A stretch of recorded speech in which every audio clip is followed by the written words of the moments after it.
Halo teman-teman, kita berjumpa lagi di pembahasan latihan soal kewirausahaan di chapter kedua.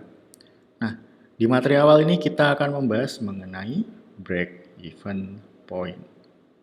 Nah, langsung nih disuguhkan apa sih yang dimaksud dengan break-even point? Nah, kalau secara mudahnya teman-teman break-even point itu adalah di saat dimana kita itu impas. Impas itu kayak gimana Pak? Sama dengan nggak untung, nggak rugi teman-teman. Nah, kalau nggak untung yang rugi di mana? Jawabannya so pasti yang B teman-teman. Jadi adalah titik di mana kita mengalami eh, impas, titik impas seperti itu. Jadi teman-teman bisa hadapkan dulu sembari melihat pembahasan untuk soal pertama. Kita lanjut di soal kedua. Nah, terus apa sih tujuan utama Pak dari ngitung BEP? Nah, teman-teman ketika kita tahu biaya impas atau biaya sama dengan, berarti kita bisa ngapain? Meningkatkan biaya produksi? Enggak, itu tambah rugi. Menurunkan kualitas produk? Enggak. Enggak dong, ini negatif ya. Kemudian meningkatkan volume kegiatan? Oke, kegiatan ya, bukan penjualan. Artinya nambah beban? Enggak. Meningkatkan harga produk? Enggak. Kan BEP tujuannya untuk cari efisiensi. Nah, menekan biaya produksi dan operasional. Ini sama dengan apa? Efisien. Nah, berarti jawabannya adalah E.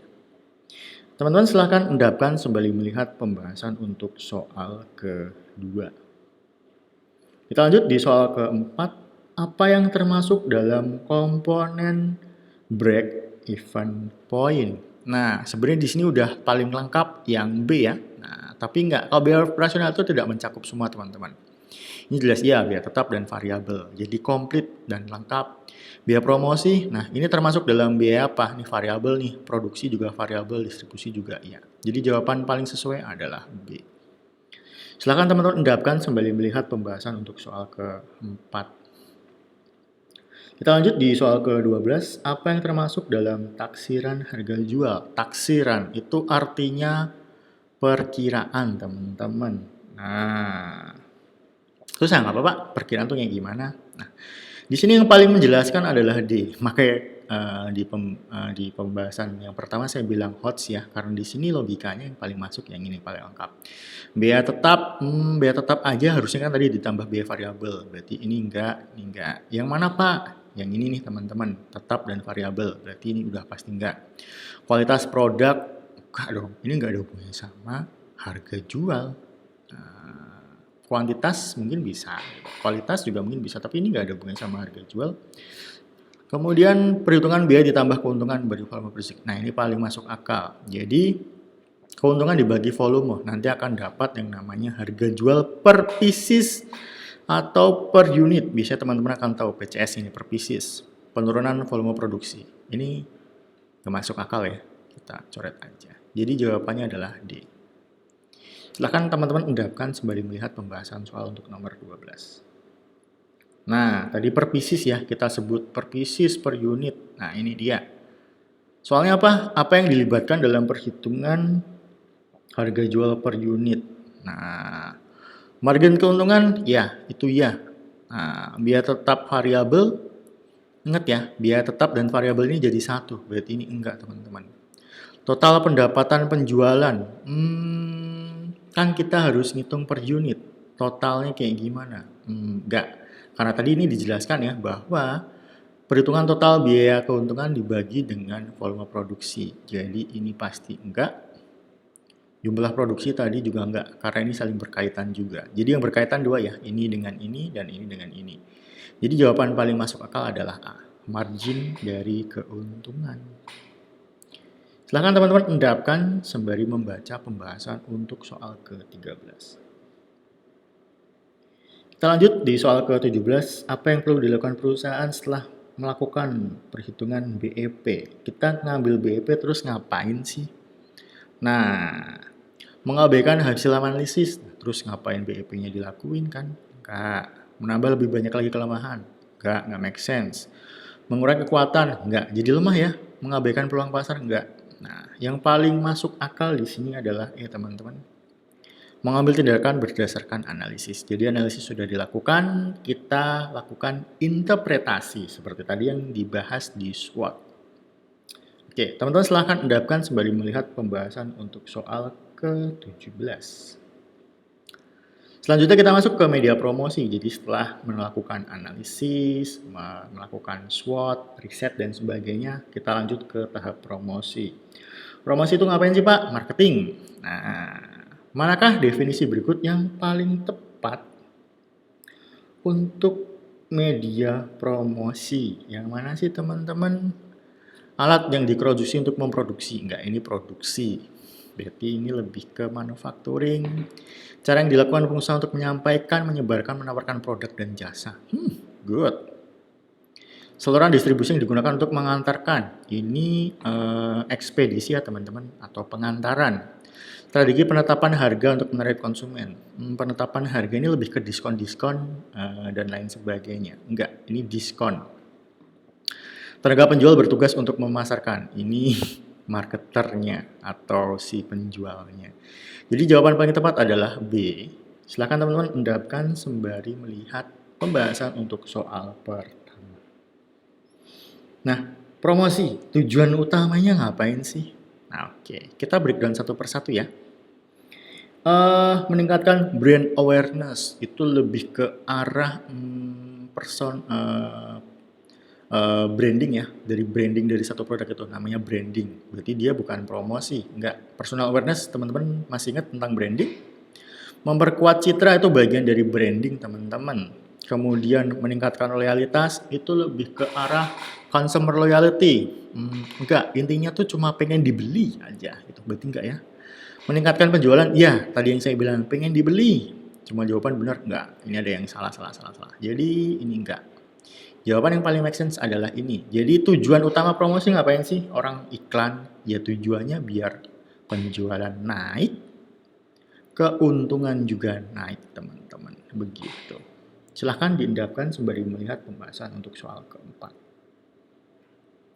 Kita lanjut di soal ke-7. Manakah bentuk promosi yang paling efektif untuk membangun hubungan jangka panjang dengan pelanggan? Oke. Advertising ini terlalu general, jadi kita langsung coret aja. Public relation, ada kata relation ya, titik.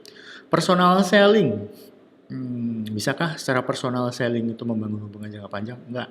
Karena ini biasanya untuk penjualan satu kali saja teman-teman, sales promotion, ini lebih ke diskon-diskon, enggak. Direct marketing penjualan langsung, ini sama halnya dengan C aja salah, berarti ini langsung salah. Jadi paling make sense adalah public relation. Kuncinya ada di kata relation ini teman-teman, yang dimana dia menjaga relasi atau hubungan dari penjual ke konsumen. B. Oke, silakan teman-teman endapkan sembari melihat pembahasan untuk soal nomor 7. Kemudian di soal nomor 8, manakah bentuk media promosi yang paling efektif untuk mendorong pembelian impulsif? Nah, kita berbicara impulsif. Nah, teman-teman kira-kira tahu nggak sih? Tahu apa, Pak? Apa makna dari kata impulsif? Ada yang tahu? Nah, impulsif adalah ketika seseorang itu melakukan suatu hal secara berulang-ulang tanpa memikirkan akibat atau mungkin beli tapi tanpa mikir kayak gitu. Ada kan ya? Ada dong. Nah, itu adalah perilaku yang impulsif, pembelian impulsif. Nah, apa sih yang bikin kita beli secara impulsif? Nah, public relation ingat tadi untuk hubungan jangka panjang. Enggak, personal selling dia jual ke penjual satu ke satu. Kalau impulsif kayaknya enggak. Jadi personal selling itu lebih kayak misal orang jualan rumah itu kan satu. Ya kan, contoh orang jualan rumah. Masa jualan rumah dia nggak pakai mikir, jelas ini enggak. Sales promotion, contohnya apa? Diskon.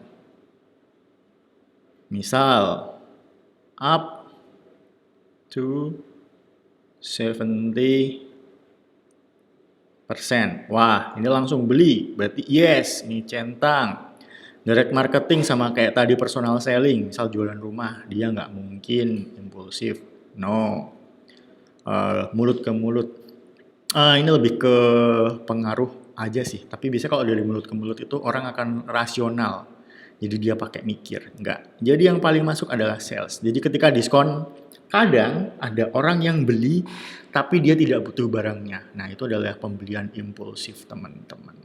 Oke, sampai di sini dipahami dulu sembari melihat pembahasan untuk soal nomor 8. Kita lanjut di soal terakhir di pembahasan kali ini, soal 9. Manakah bentuk media promosi yang paling hemat biaya nih? Nah, versi low budget yang bagian mana? Oke. Advertising, kita harus keluar duit buat sewa apa? Reklame, public relation. Nah, sales personal kayak gini tuh mahal, teman-teman, untuk personal relation. Biasanya untuk high end, misal apa? Tabungan prioritas. Itu tuh butuh PR yang bagus. Nah, apalagi asuransi itu itu mahal. Personal selling. Tadi ya saya bilang ya, sales perumahan, mahal bos. Sales promotion, nah ini harus ada biaya yang ditanggung dari penurunan harga atau potongan harga. Mulut ke mulut, nah ini adalah yang namanya ketika suatu pelanggan itu menjadi loyal. Misal apa? Misal kalau teman-teman sering lihat di forum Twitter atau X itu orang-orang banyak yang melakukan positive campaign terhadap Xiaomi gitu. Berarti kan dia dari mulut ke mulut ngasih testimoni secara gratis pula, ya kan gratis. Kemudian misal teman-teman makan bakso enak, teman-teman magal cerita nih ke temannya, wah di sana ada bakso enak. Apakah teman-teman dibayar sama tukang baksonya untuk melakukan promosi dari mulut ke mulut secara gratis itu? Enggak kan? Malah justru teman-teman ketika makan bakso di situ bayar. Nah, jadi yang paling hemat biaya bahkan mungkin mendekati gratis adalah word of mouth atau kekuatan dari mulut ke mulut untuk mempromosikan. Nah, silahkan diendapkan sembari melihat pembahasan soal ke-9. Oke, teman-teman, itu adalah akhir dari pembahasan soal kita hari ini. Semoga bermanfaat dan semangat belajarnya.